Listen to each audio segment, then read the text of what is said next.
അപ്പോൾ ഇന്നത്തെ ദിവസം രാവിലെ വലിയ കാര്യമായിട്ടുള്ള പണികളൊന്നും ഉണ്ടായിരുന്നില്ല കേട്ടോ.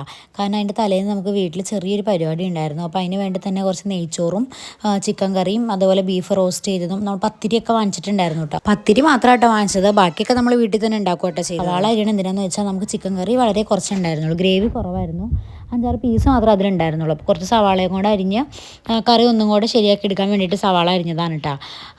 അപ്പോൾ അതിന് വേണ്ടിയിട്ട് സവാളയൊക്കെ അരിഞ്ഞ് അതൊക്കെ ഇട്ട് കൊടുക്കുന്നുണ്ട്. പിന്നെ പിള്ളേർക്ക് ലഞ്ചിനാണെങ്കിലും ആ നെയ്ച്ചോറ് കൊടുത്തുവിടാമെന്നാണ് വിചാരിച്ചത്. കാരണം തലേന്ന് രാത്രിയായിരുന്നു കേട്ടോ ചോറ് ഉണ്ടാക്കിയത്.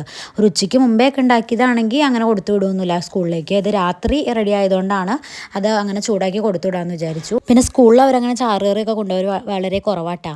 അപ്പോൾ പിന്നെ 2-3 ചിക്കൻ പൊരിക്കാനിരിക്കണ്ടായിരുന്നു, അപ്പോൾ അതും ഫ്രൈ ചെയ്ത് കൊടുത്തു വിടാമെന്ന് വിചാരിച്ചു. പിന്നെ സാലഡും ഉണ്ടായിരുന്നു. പിന്നെ നമുക്ക് ബ്രേക്ക്ഫാസ്റ്റിനാണെങ്കിലും ഈ കറി റെഡി ആക്കിയാൽ മതി. പത്തിരി ഉണ്ടായിരുന്നു. പത്തിരി പിന്നെ നമ്മൾ ചൂടാക്കണമൊന്നുമില്ല, നമ്മൾ കടയിൽ നിന്ന് വാങ്ങിക്കുന്ന പത്തിരി ആയതുകൊണ്ട് തന്നെ നമുക്കത് ആവി കയറ്റി കഴിഞ്ഞ് കഴിഞ്ഞാൽ അതിങ്ങനെ പൊടിഞ്ഞു പോകും കേട്ടോ. പിന്നെ നമുക്ക് പത്തിരിയായിട്ട് കഴിക്കാൻ ഭയങ്കര ബുദ്ധിമുട്ടായിരിക്കും. അപ്പോൾ അത് ഫ്രിഡ്ജിലോട്ടൊന്നും വയ്ക്കാതെ വെളിയിൽ തന്നെ വയ്ക്കുകയാണെങ്കിൽ അവിടെ തന്നെ ഇരുന്നോളും. കാരണം നമ്മൾ തലേന്ന് ഉച്ച കഴിഞ്ഞാലാണ് വാങ്ങിച്ചത്, അതുകൊണ്ട് തന്നെ യാതൊരു പ്രശ്നമില്ലായിരുന്നു. അപ്പോൾ നമ്മൾ കറി റെഡിയാക്കാൻ വേണ്ടിയിട്ട് സവാളയൊക്കെ അരിഞ്ഞിട്ട് സവാള വാടി വന്നപ്പോഴത്തേക്കും കുറച്ച് മുളക് പൊടിയും കാശ്മീരി മുളക് പൊടിയും മല്ലിപ്പൊടിയും മഞ്ഞൾപ്പൊടിയൊക്കെ ഇട്ടിട്ട് അതൊന്ന് വാട്ടി സാധാരണ പോലെ ഒന്ന് ചൂടാക്കി എടുത്തിട്ട് നമ്മുടെ കറി അതിനകത്തേക്ക് ഇട്ട് കൊടുത്തു. പിന്നെ തിളച്ച വെള്ളമാണ് കേട്ടോ ഞാൻ എപ്പോഴും ഫ്രഷായിട്ട് കറി വയ്ക്കുമ്പോഴും അതേപോലെ കറി ഇങ്ങനെ രണ്ടാമത് റെഡിയാക്കുമ്പോഴൊക്കെ ഞാൻ തിളച്ച വെള്ളമാണ് ഒഴിച്ചു കൊടുക്കുന്നത്. അപ്പോൾ കുറച്ചും കൂടെ നല്ലതാണെന്ന് എനിക്ക് തോന്നാറുണ്ട് കേട്ടോ, എൻ്റെ പേഴ്സണലി ഉള്ള അഭിപ്രായമാണ്. പിന്നെ അതിന് നല്ലൊരു മാറ്റം തോന്നാറുണ്ട്, സാധാരണ പച്ചവെള്ളം ഒഴിച്ച് വയ്ക്കുന്നതിനേക്കാൾ കുറച്ചുകൂടെ നല്ലതായിട്ട് എനിക്ക് തോന്നാറുണ്ട്. അപ്പോൾ അങ്ങനെ പിന്നെ കറി തിളച്ച് വന്നപ്പോഴത്തേക്കും അതിനകത്തേക്ക് കുറച്ച് ഗരം മസാല ഇട്ട് കൊടുത്തു കേട്ടോ. ഗരം മസാല തീരുമായിരുന്നു, ലാസ്റ്റായിരുന്നു. അപ്പോൾ അത് കുപ്പിയപ്പാടി അങ്ങോട്ട് കമത്തി കൊടുക്കുക ചെയ്തത്.